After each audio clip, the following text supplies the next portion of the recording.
Unless your hair and show your face. Look pretty. You can't have got a You can't. Speech class. Oh, yeah. I gotta go, everybody. Sorry, guys.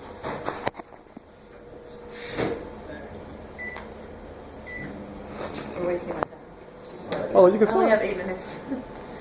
Alright, so smashing, rolling, and breaking of scar tissue are all common ways that athletes refer to the practice of self-myofascial release. Foam rollers, lacrosse balls, PVC pipes are more common than ever inside strength and conditioning facilities nowadays.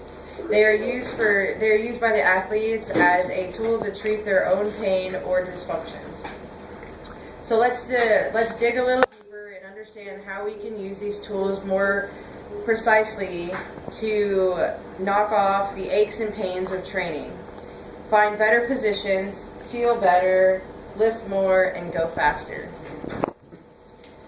Fascio and collagen are two proteins that are combined together. Fascia is a basic term used to describe the connective tissue of the body. It's the shiny stuff that covers and divides your T-bone into those little sections before you cook it. This is responsible for the freedom of movement by most humans.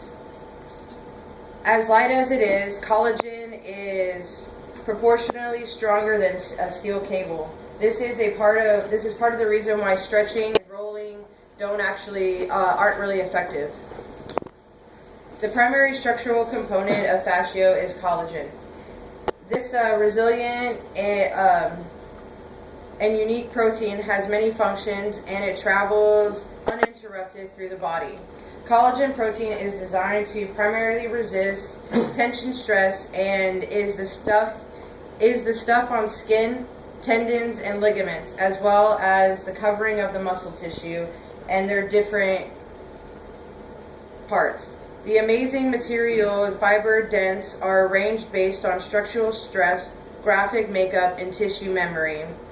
Fibroblast actually exhibits the same functions as humans do when they remember stuff. So when people say muscle memory, it's kind of the same thing.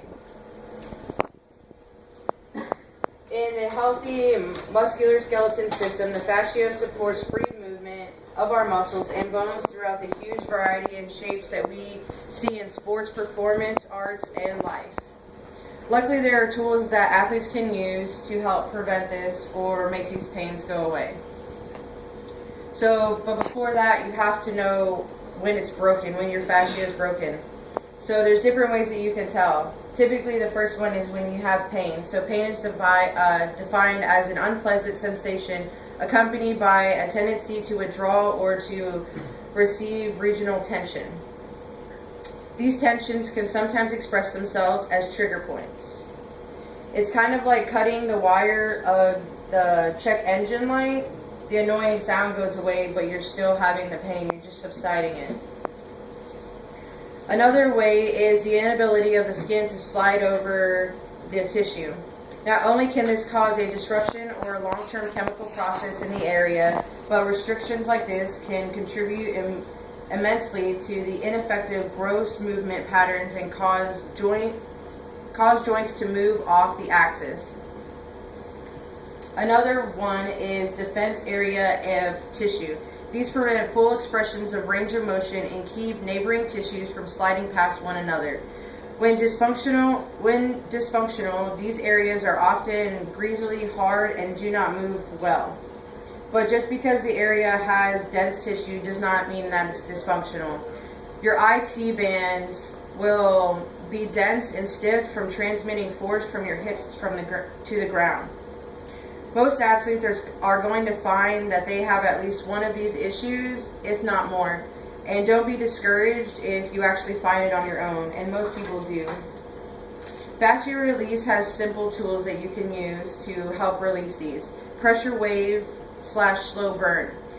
When you are trying to affect a local relationship between tissue, and the way to deal with the tissue is stiffness is by applying pressure in the direction of restrictions, and waiting. This sometimes takes up to 30 to 40 seconds to release from the patient. The second one is stretching and tack and stretch. Tack and stretch can be used along with the pressure wave in order to encourage broad motion to keep layers of to the deep layers of tissue. Once you have a good hold on the tissue, you can move through the range of motion that is restricted and encourage new range through repetition and not force. The last one is the voodoo floss band. You'll typically see them wrap their hands up or their legs up, and that's what that is. It allows the athlete to tack down stiff tissue to the floss, but they're able to move through the full range of motion and patterns and use fewer correlations.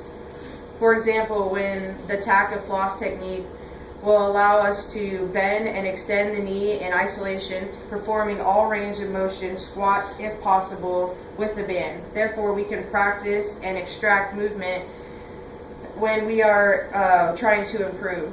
This way, we create a stronger neurological relationship while stimulating and addressing the tissue motion.